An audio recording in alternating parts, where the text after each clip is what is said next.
Mtazamaji, bado tupo katika viwanja vya Nyamanzi ama Dimani hapa Fumba visiwani Zanzibar, mahali ambapo yanafanyika maonesho ya 12 ya kimataifa ya biashara na TCRA tunashiriki. Sasa kama ambavyo unafahamu kwamba ulimwengu wa kidijiti unazidi kuimarika siku hadi siku.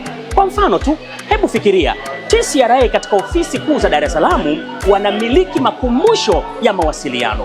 Makumbusho haya huna haja ya kwenda kuyaona Dar es Salaam, lakini ukiwa hapa katika viwanja vya Nyamanzi utayashuhudia kupitia kifaa hiki. Lakini kwanza, haya makumbusho unayafahamu kiundani?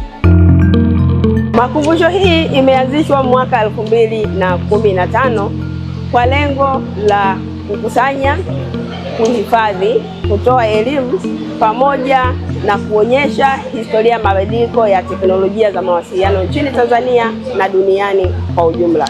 Na hivyo tunakukaribisha katika maonyesho ya Mapinduzi kuweza kutembelea makumbusho hii kupitia vifaa tulivyo navyo vya kidijitali vilivyohifadhi teknolojia hii ya mawasiliano. Mtazamaji, wanasema mambo kwa ushahidi. Mimi hapa naona simu za zamani. Jasmine, unaona nini hapo wewe? Mimi ninaona michoro ya mapangoni ambayo inaashiria mawasiliano ya mwanzo kabisa yaliyofanywa na mwanadamu au zamadamu wajulikanao kwa jina la Homo neanderthalensis. Haya, mimi naona santuri. Unaijua santuri? Si hii naiona?